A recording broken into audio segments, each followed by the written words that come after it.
Hello everyone, welcome to my YouTube channel AH helpline. कैसे हैं आप लोग? इस वीडियो में हम लोग बात करेंगे अपार आईडी के बारे में। ऑलरेडी आप लोग को पता होगा कि इग्नू ने जनवरी 2026 सेशन के लिए जो न्यू एडमिशन स्टार्ट किया है उसमें अपार आईडी को मैंडेटरी कर दिया गया है। विदाउट अपार आईडी के आप इग्नू के किसी भी प्रोग्राम में एडमिशन नहीं ले सकते। एंड इंपॉर्टेंट नोट में ही बोल दिया गया है, प्लीज कीप योर अपार ID ready before starting the application process. तो इस वीडियो में हम लोग इसी के बारे में बात करेंगे कि अपार आईडी आप कैसे बना सकते हैं। एक बात मैं पहले ही क्लेरिफाई कर देना चाहूंगा कि अपार आईडी और एबीसी आईडी दोनों सेम ही है। ठीक है, एबीसी आईडी जो है उसी को बोला जाता है अपार आईडी। पहले एबीसी आईडी के नाम से जाना जाता था, उसी को अब अपार आईडी बोला जाता है। तो अगर किसी के पास एबीसी आईडी है ऑलरेडी तो उनको नया से अपार आईडी बनाने की जरूरत नहीं है। दोनों का मतलब सेम ही रहता है, बस नाम अलग अलग है। ठीक है ना? तो एक बार एबीसी आईडी आपने बना लिया तो वही रहेगा लाइफ लॉन्ग तक, हमेशा। एक बार आपने बना लिया तो दोबारा बनाने की जरूरत नहीं है। एंड अपार आईडी एंड एबीसी आईडी दोनों ही सेम है। अगर आपने बना लिया है तो ठीक है, अगर आपने एबीसी आईडी भी नहीं बनाया है तो अभी आप बना सकते हैं। ठीक है, उसी का नाम हो गया है अपार आईडी। तो अपार आईडी बनाने के लिए सबसे पहले तो आपको डिजी लॉकर पे अपना अकाउंट बनाना पड़ेगा। ठीक है, डिजी लॉकर पे अगर आपने अकाउंट बना लिया है तो डायरेक्ट लॉगिन कर सकते हो। अगर अकाउंट नहीं बनाया है तो आप साइन अप कर सकते हो। साइन अप करने के लिए या फिर अकाउंट क्रिएट करने के लिए यहाँ पे मोबाइल नंबर डालोगे, वही मोबाइल नंबर डालना जो आपके आधार के साथ लिंक है। ठीक है, अगर आधार के साथ आपका मोबाइल नंबर लिंक नहीं है तो पहले लिंक करवा लो, क्योंकि वो ज़रूरी होता है। ठीक है, तो यहाँ पे मोबाइल नंबर डालोगे, कंटिन्यू के ऊपर क्लिक करोगे, आपके मोबाइल पे एक ओटीपी जाएगा, वो ओटीपी डालोगे, उसके बाद से इस तरीके से आएगा। उसके बाद से अपना नेम डालोगे, उसके बाद से डेट ऑफ बर्थ सेलेक्ट करोगे, मेल फीमेल ये सेलेक्ट करोगे, उसके बाद से ईमेल आईडी डालोगे, सबमिट करोगे। उसके बाद से आपको एक 6 डिजिट का पिन क्रिएट करने के लिए बोला जाएगा, वो क्रिएट करोगे, उसके बाद से सबमिट करोगे तो फिर आपका अकाउंट क्रिएट हो जाएगा। अकाउंट क्रिएट होने के बाद से फिर डायरेक्टली आप लोग लॉगिन कर सकते हो। लॉगिन करने के लिए जो मोबाइल नंबर आपने डाला था वो मोबाइल नंबर डालोगे, कंटिन्यू के ऊपर क्लिक करोगे, इस तरीके से क्लिक करोगे। उसके बाद से जो आपने अभी 6 डिजिट का पिन क्रिएट किया था वो पिन डालोगे, वेरीफाई के ऊपर क्लिक करोगे, इस तरीके से लॉगिन हो जाएगा। तो जैसे ही आप लोग लॉगिन करते हो कुछ इस तरह का इंटरफेस आप लोग की स्क्रीन के ऊपर नजर आता है। साइड में आपका प्रोफाइल पिक्चर रहेगा, उसके बाद यहाँ पे आपका नाम लिखा रहेगा। आपको क्लिक करना है सर्च डॉक्यूमेंट के ऊपर। ठीक है, सर्च डॉक्यूमेंट के ऊपर क्लिक करोगे, उसके बाद से यहाँ पे क्या सर्च करना है? अपार, APAAR।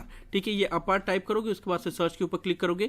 यहाँ पे एकेडमिक बैंक ऑफ क्रेडिट ये आ जाएगा, इसके ऊपर क्लिक करोगे। यहाँ पे देखो अपार आईडी आ गया, इसके ऊपर क्लिक करोगे। यहाँ पे कुछ डिटेल ऑलरेडी लिखा हुआ रहेगा, कुछ डिटेल आपको लिखना पड़ेगा। ठीक है, जैसे आपका नेम, आपका डेट ऑफ बर्थ और जेंडर ये लिखा हुआ रहेगा। नाउ आइडेंटिफिकेशन वैल्यू और आइडेंटिफिकेशन टाइप में काफी स्टूडेंट कंफ्यूज आते हैं, तो वो मैं आपको क्लैरिफाई कर देना चाहूंगा कि देखो, अगर आप सपोज ग्रेजुएशन में एडमिशन लेने वाले हो, ठीक है, तो आपने एचएस कंप्लीट किया होगा, तो यहाँ पे एचएस में यानी कि 10+2 में आपका रजिस्ट्रेशन नंबर होगा या रोल नंबर होगा। ठीक है, तो अगर आप रजिस्ट्रेशन नंबर को सिलेक्ट कर रहे हो, ओके कर रहे हो, तो यहाँ पे 12 का रजिस्ट्रेशन नंबर डालोगे। ठीक है, अगर रोल नंबर सिलेक्ट कर रहे हो तो यहाँ पे 12 का रोल नंबर डालोगे। ठीक है, एंड उसके बाद से फिर एडमिशन ये डालोगे, एंड उसके बाद से गेट डॉक्यूमेंट के ऊपर क्लिक करोगे। अगर मान लो आप मास्टर डिग्री में एडमिशन ले रहे हो तो आपने ग्रेजुएशन कंप्लीट कर लिया होगा, तो ग्रेजुएशन में आपका इनरोलमेंट नंबर होगा या रोल नंबर होगा या रजिस्ट्रेशन नंबर होगा, जो भी होगा वो यहाँ पे सिलेक्ट करोगे। उसके बाद से ओके के ऊपर क्लिक करोगे, एंड यहाँ पे अगर इनरोलमेंट नंबर लिखा तो यहाँ पे इनरोलमेंट नंबर लिखना होगा। यानी कि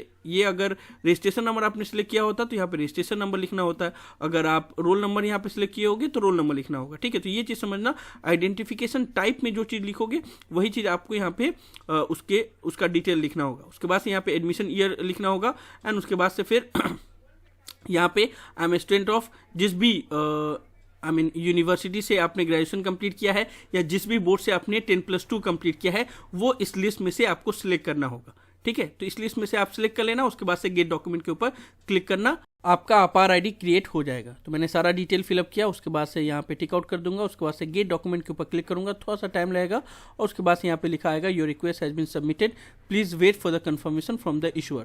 थोड़ा टाइम लगेगा, उसके बाद से फिर आपका देखो डॉक्यूमेंट फेच सक्सेसफुली, और यहाँ पे आपका अपार आईडी क्रिएट हो गया। इसके ऊपर क्लिक करोगे, इस तरीके से आपका अपार आईडी बन के आ जाएगा, जो आपके स्क्रीन के ऊपर नजर आ रहा है। एंड ये जो 12 डिजिट का अपार आईडी है, यही आपको एडमिशन के टाइम पे फिलअप करना पड़ेगा। सेम वही है जो एबीसी आईडी में सारा डिटेल लिखा हुआ था। उस वक्त लिखा हुआ था academic bank of credit, and अभी जो लिखा हुआ है वो लिखा हुआ है automated permanent academic account registry, that is अपार। ठीक है, एंड जो एबीसी आईडी है वही अपार आईडी भी है। ठीक है, पहले अगर किसी ने क्रिएट किया होगा तो उनका एबीसी आईडी इस तरीके से लिखा आ रहा होगा, एंड अभी अगर आप क्रिएट करोगे तो आपका अपार आईडी लिखा हुआ रहेगा, लेकिन दोनों का मतलब सेम है। ठीक है। तो ये जो 12 डिजिट का अपार आईडी है वही आपको जब इग्नू के किसी भी प्रोग्राम में आप एडमिशन लोगे तो उसमें अपार आईडी लगेगा। विदाउट उसके आप एडमिशन नहीं ले पाओगे, क्योंकि उसमें आपका डिटेल वेरीफाई होगा, उसके बाद से ही फिर आप एडमिशन ले पाओगे। तो जितने भी स्टूडेंट ने अभी तक अपना एबीसी आईडी या फिर अपार आईडी नहीं बनाया है तो इस वीडियो को रिवाइंड करके आप बना सकते हैं। बस 2 मिनट का टाइम लगेगा अपार आईडी बनाने में, क्योंकि मैं समझा रहा था इसलिए थोड़ा सा टाइम लगा, लेकिन आप बनाओगे तो 2 मिनट में बन जाएगा। किसी भी तरीका के इशू के लिए आप लोग नीचे कमेंट बॉक्स में लिख सकते हैं। जो भी स्टूडेंट ने ऑलरेडी एबीसी आईडी बना लिया है उनको बनाने की जरूरत नहीं है, जो भी स्टूडेंट ने नहीं बनाया है उनको बनाना अब कंपल्सरी है, क्योंकि हर एक चीज में आपको अपार आईडी या एबीसी आईडी लगेगा ही लगेगा। तो ये सब था वीडियो में इग्नू की तरफ से जो ये मैंडेटरी कर दिया गया है अपार आईडी एडमिशन लेने के टाइम पे, उसी के बारे में मैं आप लोगों को इन्फॉर्मेशन दे रहा था कि अपार आईडी कैसे बनाना है एंड कौन कौन सी बातों का ध्यान रखना है। मुझे उम्मीद है कि आप लोग को वीडियो पसंद आया होगा। इस वीडियो को लाइक जरूर कर दे, सभी फ्रेंड के साथ शेयर करें ताकि उनको भी सभी इन्फॉर्मेशन मिल पाए। किसी भी तरह के डाउट के लिए आप लोग नीचे कमेंट बॉक्स में लिख सकते हैं या मुझे डायरेक्टली कॉल करके भी अपना डाउट क्लियर कर सकते हैं। और अगर आप AH हेल्पलाइन चैनल पर फर्स्ट टाइम आए तो मेक श्योर आप लोग चैनल को जरूर सब्सक्राइब कर ले। So thank you so much for watching this video. Have a nice day.